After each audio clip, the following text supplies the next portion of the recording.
12월 6일 법률방송 러투데이 시작하겠습니다. 첫 소식입니다.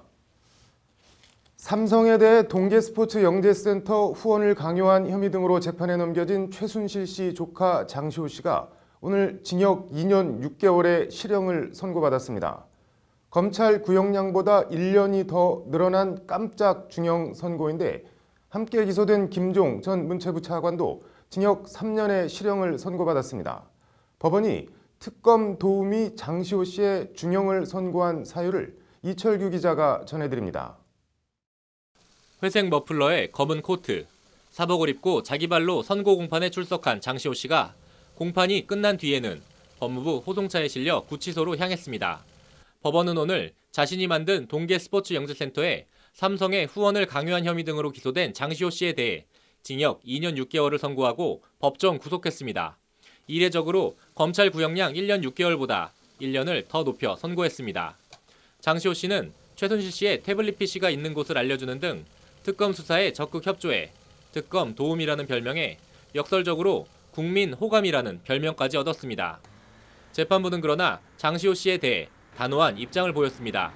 재판부는 최순실의 조카로서 최 씨의 영향력과 박근혜 전 대통령과의 관계를 누구보다 잘 아는 피고인이 이런 점을 이용해 이득을 봤다며 실형 선고가 불가피하다고 양형 사유를 밝혔습니다.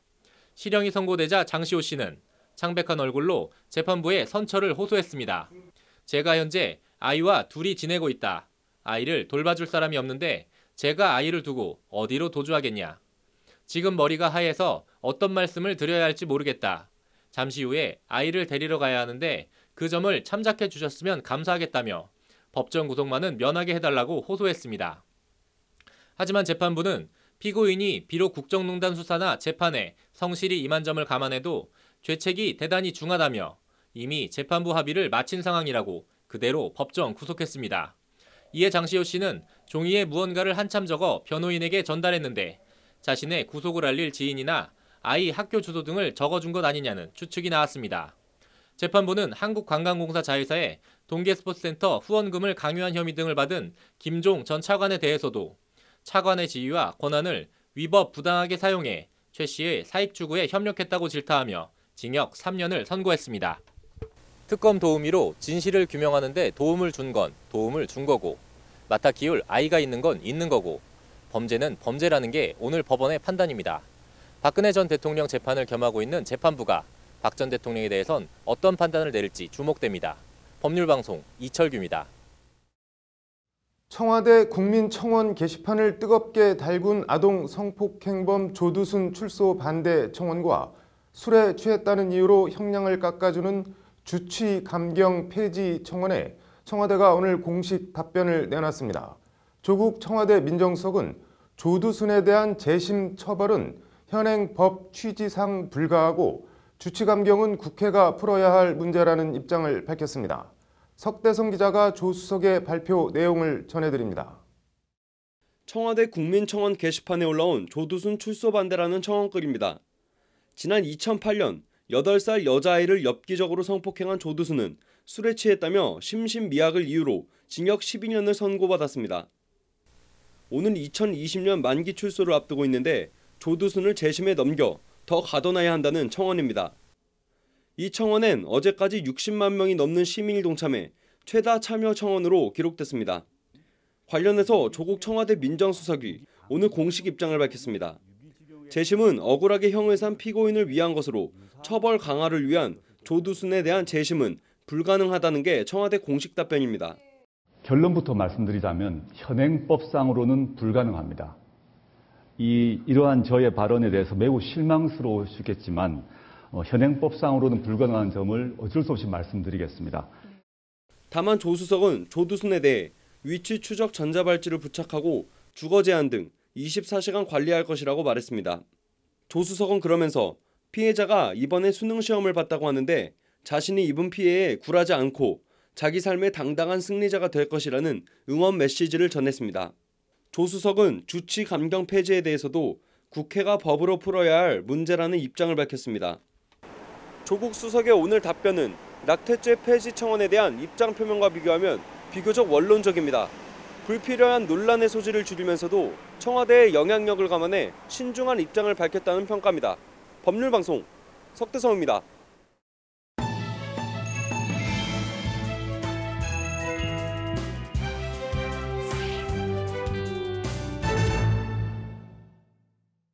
법률방송 단독 보도입니다. 중학교 3학년 여학생이 자신의 SNS에 올린 사진을 웬 네티즌이 정보 공유 사이트에 동의도 없이 퍼나르며 성적 농담과 유의의 대상으로 삼았습니다.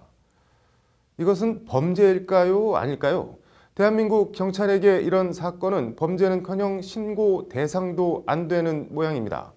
이 여학생이 경찰을 찾아가 신고했더니 치마 길이를 줄였냐 안 줄였냐만 물어보고 왜 그런 사진을 SNS에 올렸냐고 오히려 타박을 하고 신고는 안 받아주고 그냥 돌려보냈다고 합니다. 상식과 원칙이 통하는 사회 법률방송 현장기획 장한지 기자 리포트 보시겠습니다. 평택에 사는 중학교 3학년 H양은 얼마 전 자신의 페이스북에 친구들과 찍은 사진을 올렸다가 황당한 일을 당했습니다. 저희 친구들끼리 교복 사진을 찍었었어요. 한번 이미지 사진을. 전혀 막 야하거나 그렇게 보일 사진이 전혀 아니거든요. 황당한 일이 벌어진 곳은 인터넷 한 정보 공유 사이트입니다. 사이트에 들어가 보니 은꼴 게시판이란 게 있습니다. 중딩, 치마, 다리 지린다 이런 따위 제목의 글들이 가득 올라 있습니다. 은꼴은 순화해서 표현하면 은근히 야하다 정도의 뜻을 가진 인터넷 약어입니다. 이 은꼴 게시판에 H양과 H양 친구들, 선배들의 사진이 본인들도 모르게 올라온 겁니다. 사진은 저만 제 페이스북에 사진 해놨었어요. 근데 사진이 그 은꼴 게시판이라는 사진에 올라간 거예요. 근데 저희 처음에 거기에 저희 사진 있는지 몰랐어요. 홍아무개라는 아이디를 쓰는 네티즌이 H양과 친구들, 선배들의 사진을 마음대로 퍼나르며 성적인 대상으로 희화화한 겁니다. 심지어 이 네티즌은 실제 얼굴을 볼 수 있도록 H양의 페이스북 링크까지 걸어놨다고 합니다. 저희 사진을 볼 수 있게 원본을 링크를 해놨어요. 원본 G8이라고도 걸려 있었고. 성매매 광고까지 올라오는 사이트에 본인도 모르게 올라간 사진. 이제 중학교 3학년인 H양은 심한 성적 수치심을 느꼈습니다. 심지어 거기에는 저희가 아는 사람이 댓글을 달아둔 거예요. 사실 저는 너무 수치심 들잖아요. 극심한 수치심에 신고를 하기 위해 경찰서를 찾아갔다가 H양은 더 황당한 일을 당했습니다. 경찰이 신고는 안 받아주고 왜 그런 사진을 찍어서 페이스북에 올렸냐고 오히려 타박을 했다는 겁니다. 그래서 그때 너무 화가 나서 저희가 최근에 경찰서를 갔다 왔어요. 근데 그 경찰 아저씨가 교복을 줄였냐 안 줄였냐를 물어보시고 왜 그런 글을 전체 공개를 해놓느냐 이런 식으로 얘기를 하시고 결국 그 경찰 아저씨는 H양의 신고를 받아주지 않았습니다. 근데 그 경찰 아저씨가 그냥 왜 이거는 전혀 신고될 만한 문제가 안 된다고 얘기를 하시고 저한테 막 교복을 줄였냐 안 줄였냐를 물어보시니까 여학생의 사진을 동의 없이 마음대로 퍼나르는 게 정말 전혀 신고될 만한 문제가 아닐까. 그런 식으로 저희 사진을 동의 없이 공표하고 공유했다는 거는 이거는 저희 허락 없이 이용하거나 한 경우이기 때문에 이는 이제 불법 행위를 구성하는 거고 이 불법 행위에 따른 위자료를 그 상대방에게 청구할 수가 있습니다. H양이 찾아갔던 평택경찰서는 왜 신고를 받아주지 않았냐는 기자의 질문에 민원인이 하도 많이 찾아와 H양 사건이 기억나지 않는다며 책임을 회피했습니다. 아니 민원인이 하루에 수십 명이었는데 사진이라도 어떤 사진이냐에 따라서 사건이 될 수가 있고 안 될 수가 있잖아요. 당연히 안 될 수도 있겠죠. 경찰은 지난달부터 이번 달까지 2달간을 성범죄 집중 신고 기간으로 잡고 성범죄의 무관용 원칙을 적용해 엄중 처벌하겠다고 밝혔습니다. 경찰의 무사안이란 태도와 대응을 보고 있으면 성범죄 집중 신고 기간, 성범죄 무관용 원칙, 엄중 처벌이라는 말이나 하지 말지 하는 생각이 어쩔 수 없이 듭니다. 법률방송 장한지입니다.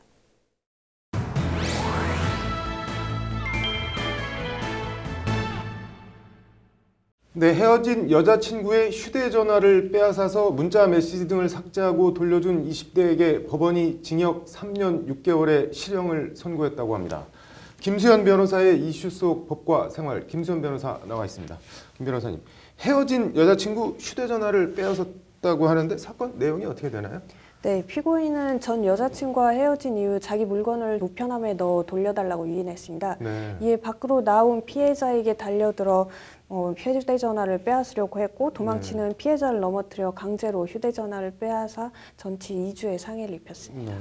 근데 뭐 한다고 이렇게까지 해서 휴대폰을 빼앗은 건가요?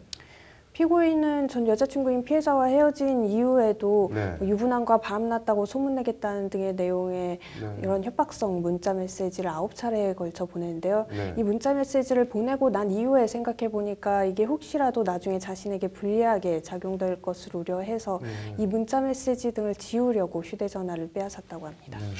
뭐 어떻게 보면 좀 뭐 이렇게 말하긴 그렇지만 좀 찌질해 보이는데 휴대폰 뺏긴 전 여자친구가 가만히 있지는 않았을 거 아니에요? 네, 전 여자친구인 피해자도 즉시 통신사에 연락을 해서 휴대전화 분실 신고를 하고 사용을 정지시켰는데요. 네. 이 휴대전화가 사용이 정지되자 피고인이 전 여자친구의 뭐 인적 정보라든지 서명을 도용해서 통신사에 사용 정지 해제 신청서를 위조해서 제출했다고 합니다. 네. 이 20대 휴대폰을 돌려주긴 돌려줬나요? 네, 피고인은 이 휴대전화를 검색해보고 혹시 다른 남자와 연락을 한 사실이 없는지 확인해 본 다음에 자기가 보낸 문자 메시지를 삭제하고 또 휴대전화를 초기화한 다음에 한 3일가량 뒤에 전 여자친구의 우편함에 다시 넣어 돌려줬다고 합니다. 네, 뭐 재판에 넘겨줬다고 하는데 결과가 어떻게 나왔나요? 재판부는 피고인에 대하여 강도상해 그리고 사문서 위조 및 위조 사문서 행사죄, 정보통신망법 위반이 모두 유죄라고 인정을 하고 징역 3년 6개월을 선고했습니다. 네, 뭐 적용된 혐의가 엄청 많은데 형량이 가볍지 않아 보이는데 양형 사유가 어떻게 되나요?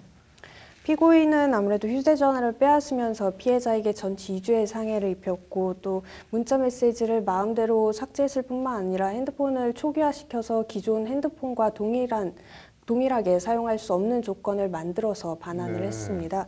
또 이것도 피해자가 계속 반환을 요구를 하자 돌려준 것이고 또 중간에 피해자 명의의 문서를 위조해서 통신사에 제출했다는 점을 미루어보아 강도상해 혐의뿐만 아니라 다른 범죄인 사문서 위조 및 위조 사문서 행사죄 그리고 정보통신망법 위반이 모두 유죄로 인정되었다는 점이 작용이 되었습니다. 네, 오늘 여기까지 듣고 내일 강도죄 성립 요건 등에 대해서 좀 더 얘기 들어보겠습니다. 오늘 잘 들었습니다.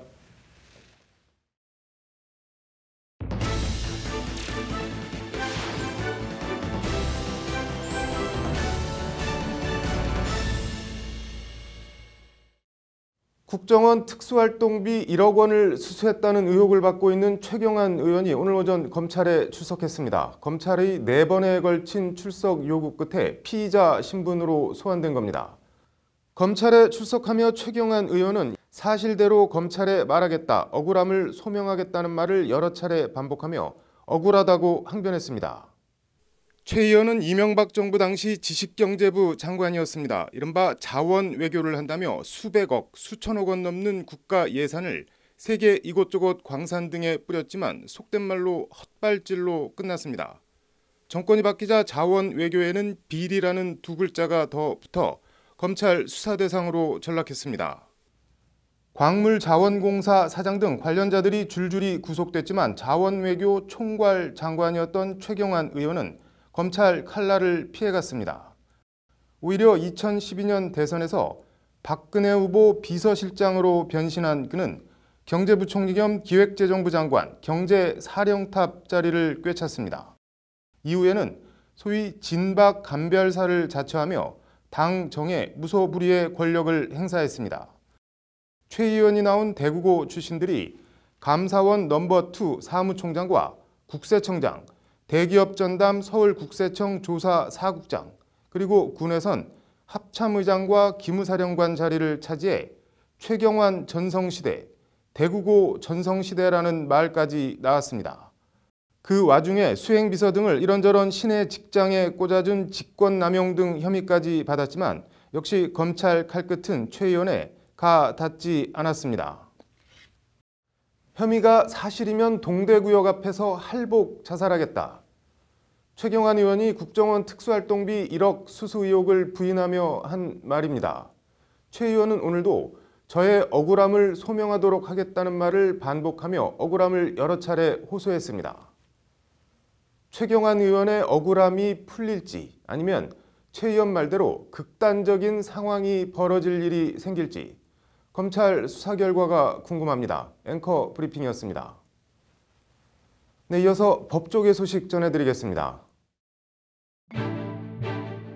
만취 상태에서 대형 로펌 변호사들을 폭행해 무리를 빚은 하나그룹 김승현 회장 셋째 아들 김동선 씨에 대해 수사해온 서울경찰청 광역수사대는 오늘 김 씨를 공소권 없음 불기소 의견으로 검찰에 송치했다고 밝혔습니다. 경찰은 김 씨에 대해 폭행과 모욕, 업무 방해 혐의 적용을 검토했지만 피해 변호사들이 김 씨 처벌을 원치 않는다고 진술했고 술집 측도 피해가 없다고 밝히는 등 수사 조건이 충족되지 않아 대법원 판결에 따라 김 씨를 소환 조사하지 않았다고 설명했습니다. 서울 남부지법은 오늘 MBC 대주주인 방송문화진흥회 박문진 야권 측 이사들이 낸 김장겸 전 MBC 사장 해임 결정 효력정지 가처분 신청을 기각했습니다. 재판부는 박문진이 김장겸 전 사장 해임 사유에 대해 제대로 심의하지 않았거나 특정 이익 집단의 요구를 그대로 수용해 관련 법 등이 정한 책무를 저버렸다고 보기 어렵다고 기각 사유를 밝혔습니다. 국회 입법조사처는 내일 법률 시장 개방에 따른 국내 동향과 정책 과제를 주제로 세미나를 엽니다. 법률 시장 개방 이후 국내 시장 변화를 추적해보고 공급자와 수요자의 요구에 부합하는 대응 방안을 모색합니다. 대한변협은 내일 스타트업 규제 혁신 토론회를 개최합니다. 4차 산업혁명 시대 스타트업 육성을 위한 개인정보 보호 개선 방안을 주제로 비식별 정보와 4차 산업혁명의 상관관계 등을 논의합니다.